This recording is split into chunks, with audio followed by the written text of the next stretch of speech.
tema 2 desta unidade curricular incide sobre o conceito de habitat digital e a sua relação com a educação.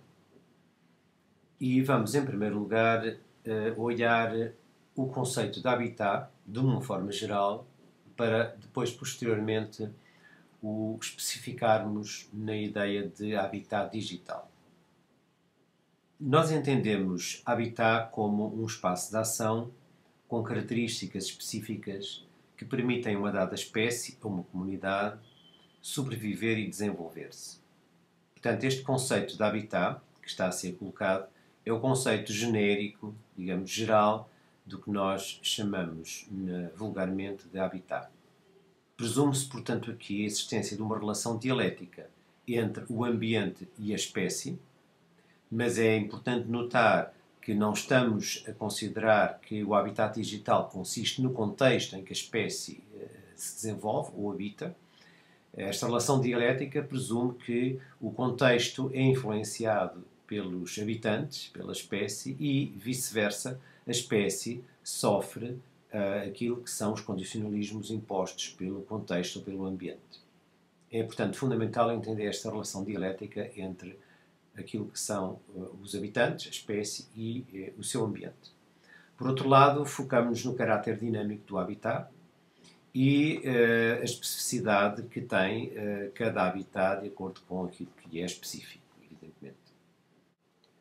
Existe um parentesco interessante de registar entre esta ideia de habitat e as teorias de desenvolvimento de Bronfenbrenner.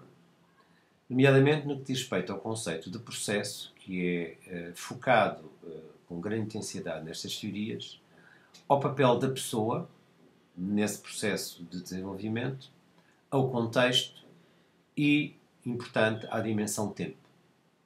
Poderá ser interessante para algumas pessoas um desenvolvimento maior destas teorias ecológicas do desenvolvimento de Bronfenbrenner e estabelecer relações com o que adiante veremos como habitat digitais. Entendemos, portanto, um habitat como uma relação dinâmica, mutuamente construída e definida, entre uma espécie e um lugar. As comunidades de prática precisam de habitats para se desenvolver e, naturalmente, para aprender. Estamos aqui a retomar a terminologia da aprendizagem como uma parte integrante das práticas sociais. Os habitats digitais incluem ligações a espaços baseados nas tecnologias digitais. Esses habitats digitais podem constituir uma parte maior ou menor dos habitats das comunidades e, portanto, considera-se desde já uma lógica de continuidade entre os habitats físicos das pessoas e os habitats digitais.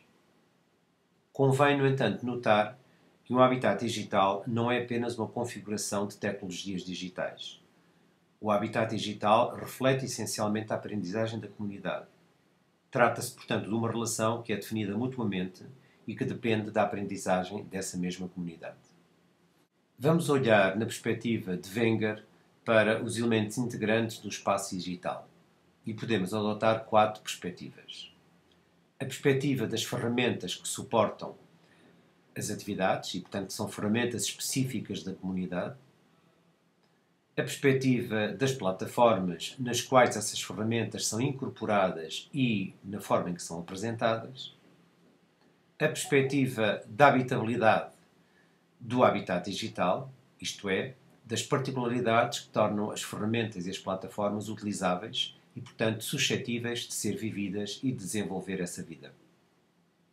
E, em quarto lugar, aquilo que é o substrato tecnológico do habitat, ou seja, as configurações, como Wenger e outros autores lhe chamam.